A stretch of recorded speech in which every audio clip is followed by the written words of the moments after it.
It's me again.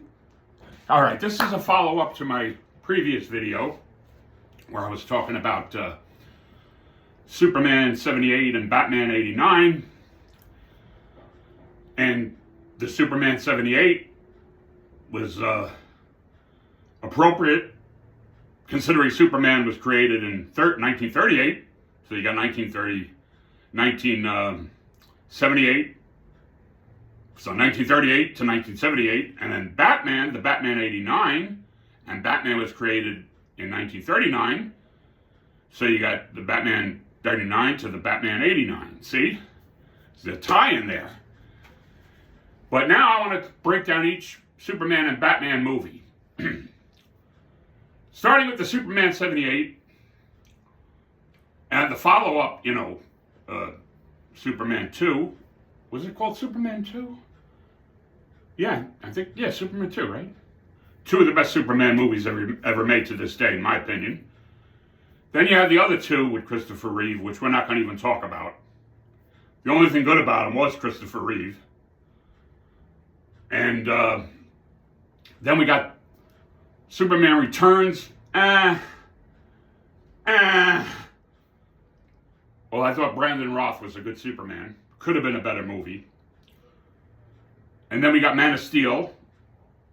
And I think Henry Cavill was the best modern day Superman. I wish he would have made a better solo Superman movie. I like Man of Steel. I like it more after I watched it more. I liked it more. But, people say, it was too dark for Superman. And they got a good point there. And we got the new one, Superman, that they're calling Superman 2025. Which I enjoyed, but I didn't like the fact they kind of emasculated Superman. He should have been more of a Superman. And then the Batman movies, you got Batman 89, which is great. I love that movie. I think it's the best Batman movie to this day because it's kind of the most comic book accurate. Batman Returns was more of a Tim Burton movie than a Batman movie. I still liked it, but I could see why people were saying, it was too creepy for that because that Penguin. Catwoman is great in that movie, but Penguin was a little creepy. And then we had the two Joel Schumacher movies, which I'm not going to talk about. Although Batman Forever is not all that bad, and I would love to see the director's cut of that. And then, of course, the Christopher Nolan trilogy, which was great. Well, the first two, I really liked Batman Begins and The Dark Knight. Of course, Heath Ledger as the Joker was excellent. And Jack Nicholson was a great Joker, too. But the third one there, The Dark Knight Rises, I like it, but I like it the least of the trilogy. I like the first two better. And then Matt Reeves' The Batman, I really like that movie. I know a lot of people don't. You might say that one was a little too grounded, but I like it.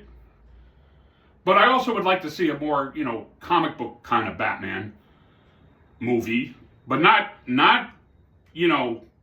silly, not childish, but I don't want to see the Adam West Batman again. Although I like that show, that series, television series. I like Adam West as Batman, but I take it for what it is, camp, more comedy, if you will. But as far as the serious Batman, yes, I like the newest Batman movie, but, I would like to see one, like the DCU is planning on doing a more comic book kind of Batman movie. But I hope it's not, childish. I don't want it to be goofy. I don't want them to do that with Batman. Superman could be more, comic book, more of a comic book kind of movie. Batman, has to be a little more grounded than Superman. So, me personally, I would rather James Gunn not direct the Batman movie, especially after what he said. He said Batman 89 and The Dark Knight weren't good movies. And I think he said his favorite Batman movie was Batman and Robin, the one with George Clooney. That's the worst one! I don't want this guy directing Batman. Come on, give me a break. Hey, I have a good choice for a director of the next Batman movie or the DCU Batman movie. Me! Yours truly! I would make a great Batman movie.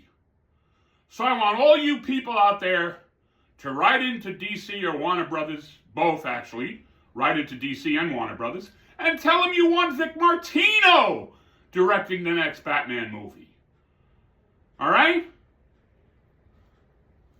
I guarantee you won't be sorry.